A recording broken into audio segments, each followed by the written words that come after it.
All right, so we are starting our unit on linear functions, right, guys? We're looking at lines. You probably remember from middle school slope and y-intercept and all that good stuff.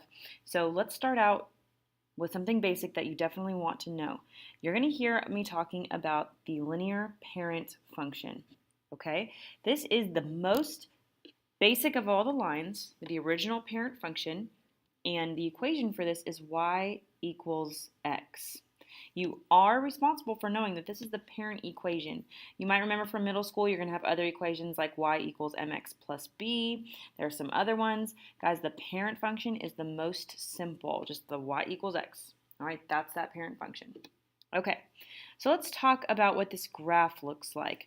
We're going to use our calculator to graph a line on this graph right here. We're going to fill in some of these points.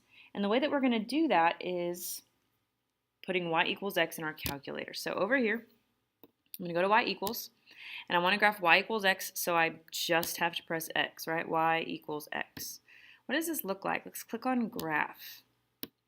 Okay, some important things to notice. It goes through 0, 0, which we call the origin. It has an increasing slope from left to right. It runs right through the middle of the first and the third quadrants. This is our parent function, all right, y equals x.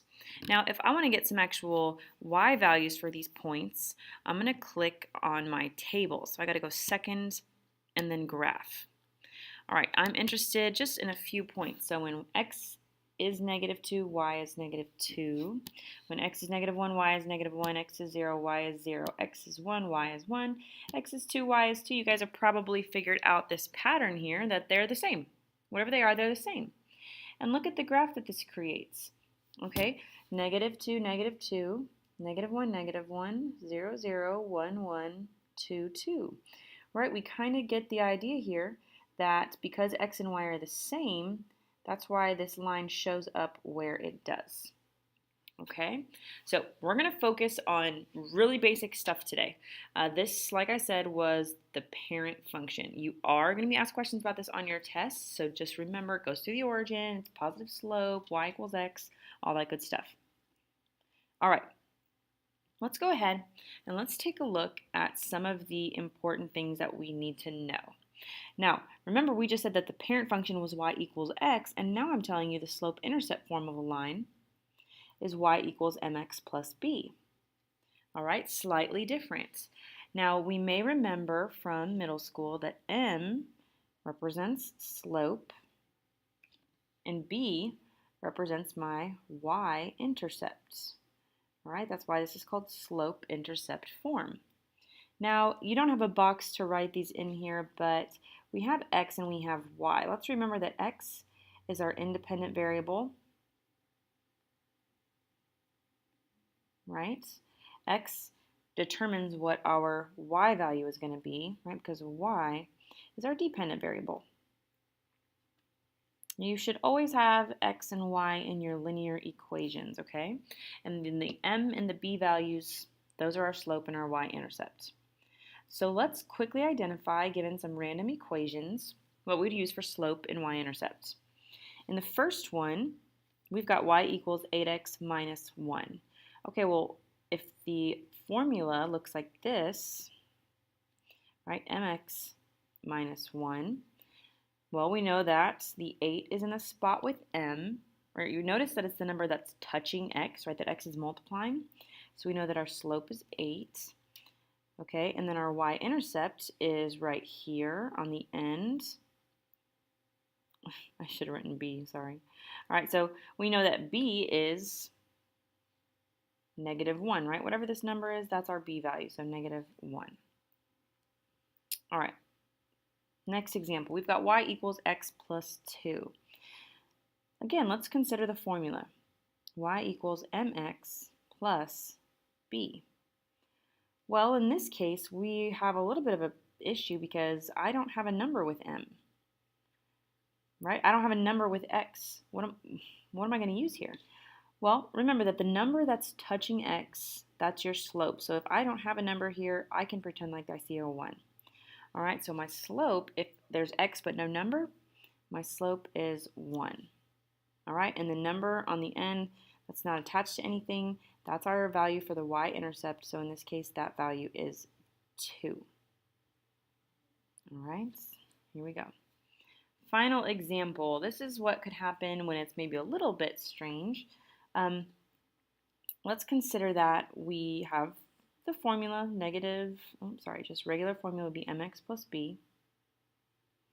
All right, so we've got the number that's touching x is our value for m, so in this case, -3/4. But what about b, right? I don't have anything here for b. So you got to remember, okay, if I don't write the number for b, then we can assume that it is 0. The y-intercept is 0. It's going through the origin, right? Because if I write this or don't write this, it doesn't really matter either way. It's not going to affect the value of this equation. So in this case, our b value is actually 0. All right? Guys, don't overcomplicate this. The number with x is your slope. The number not with x is your y-intercept, as long as you have y equals. All right. Speaking of having y equals, notice that in these next two examples, we do not have y equals. We have other stuff over there with y, right? I have 4x plus y equals -2. The slope is not 4. That is wrong. Okay, we cannot figure out the slope until y is by itself. So I'm essentially solving for y right now. I want y equals. I don't want 4x over here. So what do? I move it. All right, I get rid of it. I'm going to subtract 4x from the left, and I'm going to subtract 4x from the right. So now I have y equals. And what do I have over there on the right side? Well, you know what? I like the x term in the front. So I'm going to put -4x in the front, and I still have that -2 that was already there. This looks like what I'm used to. This is the one that I prefer, right? This is in slope-intercept form now. And so now I can easily tell that my slope is going to be -4, right? That's the number with x. And my y-intercept is going to be the number not with x, in this case, -2. Okay? Our next example is a little bit more difficult. Let's check it out here. Again, I don't know what my slope is. I don't know what my y-intercept is because I don't have y equals. You have to get y equals before figuring out what the m and the b values are. Otherwise, you'll probably be wrong. All right, here we go.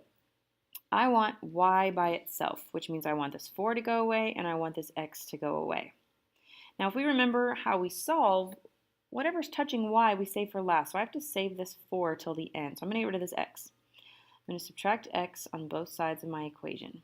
So now I've got -4y is equal to, again, I prefer the x in the front, so I'm going to go ahead and write -x plus 20. You guys don't add these together. You cannot combine them. They are not like terms. All right, last but not least, I need this -4 to go away. Since it's multiplying y, I can divide to get rid of it. Divide both sides by -4.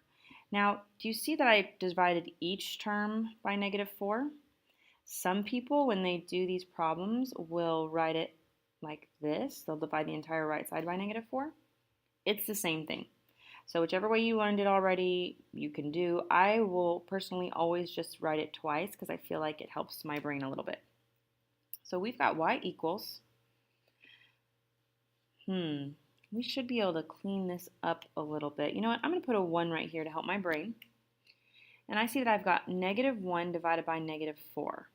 Well, a negative divided by a negative becomes positive. So this is really positive 1/4 x. Again, did you notice my x is kind of off to the side now? That's the same thing if I put it up here. Either of those is fine. And then hopefully we know that positive 20 divided by a -4 is -5. Okay. Do you notice that if you had assumed that the x value was 1 from the original problem, you would have been very wrong. We can see now that my m value, my slope is 1/4, right? The number with x is 1/4. And my y-intercept, the number not with x, in this case is -5. All right, just to recap. M is the number with x, right? Slope is the number with x. The y-intercept, the b value, is the number we're not with x. as long as you have y equals. So before you find m and b, make sure you have an equation where it starts with y equals and everything else is on the other side.